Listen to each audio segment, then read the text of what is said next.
Hello दोस्तों, आज है हमारी पॉलिटी की क्लास 16 जिसमें हम पढ़ेंगे मंत्री परिषद काउंसिल ऑफ मिनिस्टर्स जो कि हमारे पॉलिटी में भाग 5 में है जिसका नाम है संघ यानी यूनियन। तो चलिए शुरू करते हैं मंत्री परिषद। आज हम मंत्री परिषद में 4 प्रकार के मंत्री पढ़ेंगे। कैबिनेट मंत्री,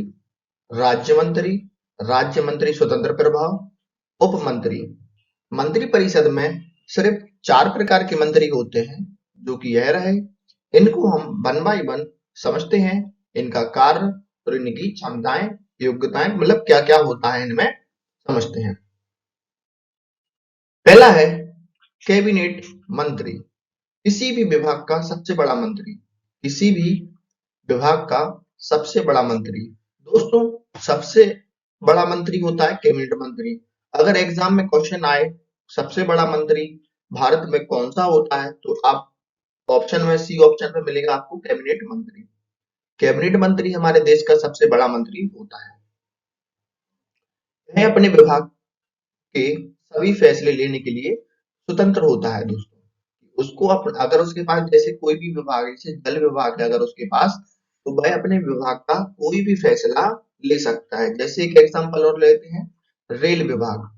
अगर उसके पास रेल विभाग है तो कौन सी रेल चालू करनी है, कौन सी बंद करनी है, कौन सा रूट बढ़ाना है, मतलब सभी प्रकार के फैसले लेने के लिए वह स्वतंत्र है, उसको किसी और की जरूरत नहीं है।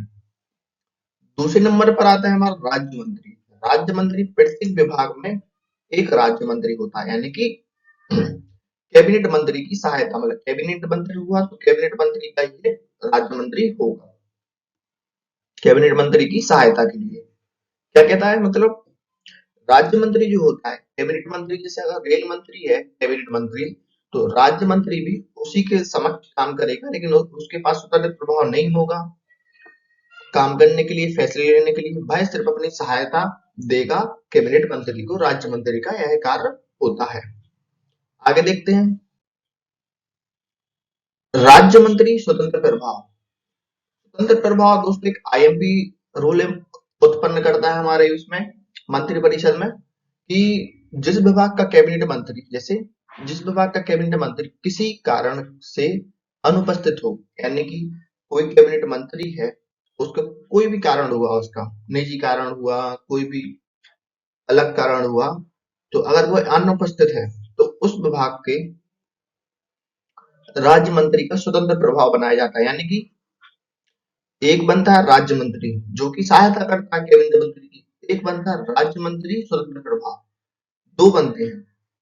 तो स्वतंत्र प्रभाव का मतलब यह है कि अगर कैबिनेट मंत्री नहीं है तो राज्य मंत्री स्वतंत्र प्रभाव जो है वह कैबिनेट मंत्री की जगह कार्य करेगा और उसकी बराबर उसकी शक्तियां होंगी। वह स्वतंत्र फैसले ले सकता है, वह कोई भी फैसले ले सकता है अपने विभाग के।